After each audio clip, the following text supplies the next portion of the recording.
Hi Leo, kumusta po kayong lahat? So by the way, ang reading pala natin ngayon is love reading sa inyo ngayong buwan ng April 2025. Tingnan natin ano yung mga possible na pwedeng mangyari. Okay, so bago tayo guys mag-start, sa mga interesado pala sa ating private reading na sa description box below, yung link ng aking Facebook, ayan, message nyo na lang ako guys. Okay, so tingnan natin Leo, Sun, Moon, Rising, and Venus sign. Okay. So, by the way, guys, maganda pa rin na alam niyo ang inyong Sun, Moon, Rising, and Venus sign para sa iba pang guidance, okay? Okay, ganap po kay Leo ngayong April 2025 pagdating sa kanilang love life. Love life. Oh, mukhang may proposal, promise, responsible, okay, confirmation, and assurance. Pwede kasi, guys, na ito yung hinaasam mo, no? Ito yung inaantay mo sa person mo, yung ibigay niya yung assurance. Meron ka lang inaantay na ano ba yung magiging plano niya, ano ba yung iniisip niya, kung may plano ba siya dito sa relationship na to. So, nag-aantay ka lang, pwede kasing matagal na kayo ng person mo. Ayan, pwedeng may magpo-propose, yung iba naman sa inyo guys, pwedeng nag-aantay. Pwedeng nag-aantay kayo kung may plano ba yung person niyo sa inyo. Sa mga single naman, ayan, nakikita ko guys, no, baka ngayong April, parang magta-travel-travel ka, parang magpo-focus ka dun sa social mo, no, sa social life mo. Okay? Parang kung dati nandun ka lang sa comfort zone mo. Ngayon, nakikita ko guys na parang lalabas ka na, alam mo yung makikipag-meet up or meron ka ng ibang taong i-entertain. Nakikita ko yung pag-explore ng mga single na Leo ngayong April 2025. So, ready ka na kumilala ng bago, no? Moving forward, ganun na yung nakikita ko. So, sa mga in relationship naman, guys, pwedeng may proposal or pwedeng nag-aantay ka, nag-expect ka dito. Pero may plano naman yung person mo dyan. So, nakikita ko yung hindi mo siya kailangan madaliin. Kasi mukhang nag-iisip na siya dito ng plano. Okay, tingnan pa natin Leo, Sun, Moon, Rising, and Venus sign. Meron tayong wow. Oh, di ba? So, nakikita ko guys, yung person mo, nagpapaka-workaholic, no? Kasi meron siya guys, sineset na goal para sa relationship nyo. Nakikita ko na gusto niya talaga guys na ipanalo ka this time. Parang ganon. Gusto niyang ibigay yung best niya para sa pagsasamang to. Nakikita ko yung kagustuhan niya at sobrang tuwan-tuwa siya sa nangyayari. Nakikita ko rin guys na yun nga, mahal na mahal ka ng person mo. Okay? Nakikita ko rin yung pagbawi na gagawin niya, no?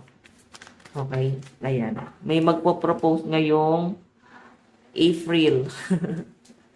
So, kaya pala guys, naging busy yung person mo. What I mean, kaya pala naging busy yung person mo kasi meron na siyang ginagawang hakbang sa, alam mo to, parang higher commitment na tong gusto niyang mangyari.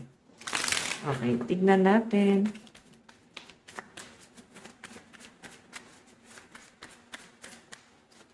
Meron tayong profession. Okay. Expertise, okay. Omniscience and talent. Okay. May mga English talaga guys na mahirap basahin. So, grabe. Tignan nyo naman guys, parang octopus na yung person mo dyan. Dami niyang ginagawa. Sobrang hands-on. Nandun sa point na napakasipag. Nagtatrabaho na siya, tapos inaasikaso ka. Talagang binibigay niya yung luho mo, no? Like, hindi mo man nakuha yung luho mo dun sa pamilya mo. Binibigay naman ng person mo, ibibigay niya sa inyo. So, sa mga single guys, pwedeng mahanap mo na yung tamang tao ngayong April 2025. Someone na napaka-responsible, guys. Grabe. I-spoiled ka na tong taong to. Wala na akong masabi dito niyo. Haba ng hair mo.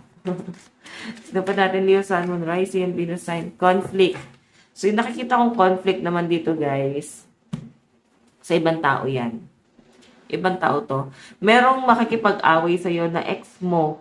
May habol sa inyo na ex mo. Ito kasi nakikita kong paparating sa inyo bago to eh. So, dalawang tao to, no? Dalawang tao tong nakikita ko. Ex mo and new person. Pwede naman kay someone from the past. Ayan, masyado na guys, komplikado dito sa sitwasyon yun ng ex mo. And babalik siya or parang ang toxic na niya guys. Kailangan mo nang iwan to. Okay? Hindi na siya guys healthy. May nakikita ko ditong new person na napaka-matured. Ibibigay niya yung stability para sa inyo ninyo. Okay, para kang naka-jackpot dyan sa taong yan. Okay, tignan natin.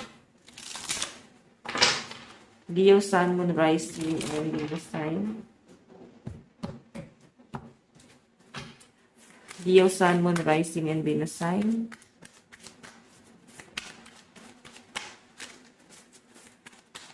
Additional message, guidance para po kay Leo. Meron tayong, ayan. Alam mo ikaw ha, masyado kang matalino. Masyado kang advance mag-isip. Pwede kasi na yan yung isa sa nagiging conflict mo. Yung tipong wala pa yung problema, iniisip mo na agad, eh paano ganito, ganyan, Alam mo yon. So, part pa rin siya guys ng ng negativity. Oo. Pag-overthink na ganyan. Hindi siya guys maganda.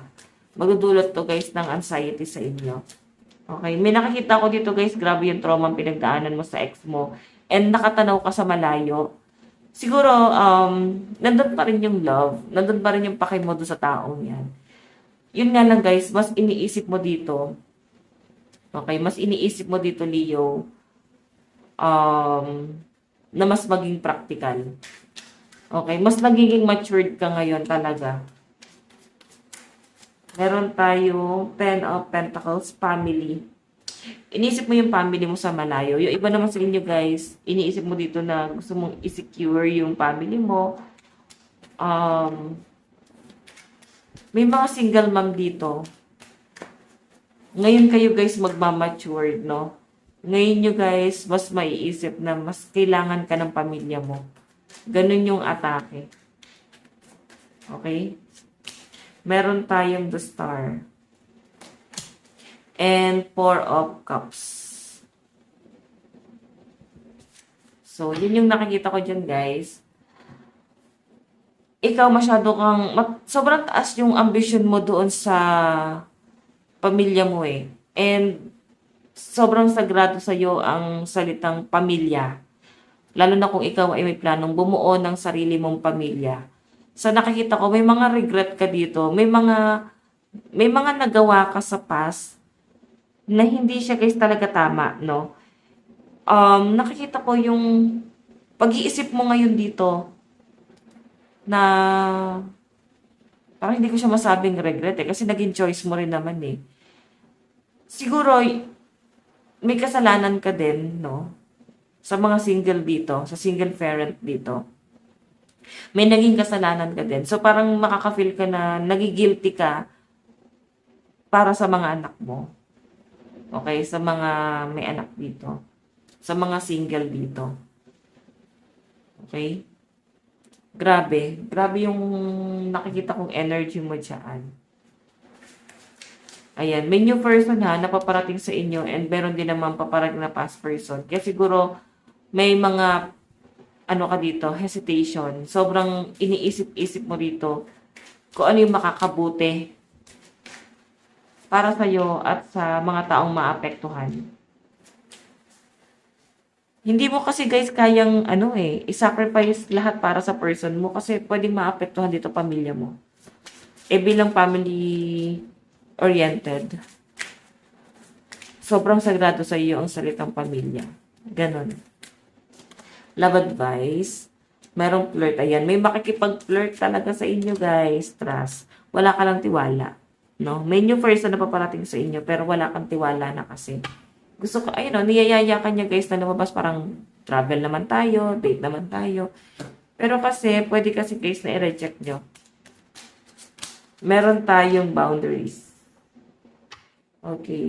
Tignan natin, guys, ang inyong love message ni person para sa inyo. Ano yung gusto sabihin sa inyo ng person mo? Ayun na. Nakikita ko sa inyo guys, tama rin yung ginagawa mo na nagsaset ka ng boundaries, no? Lalo na sa mga single dito. And kung ikaw ay single parent, ang hirap na guys na humanap ng tamang tao. Sobra.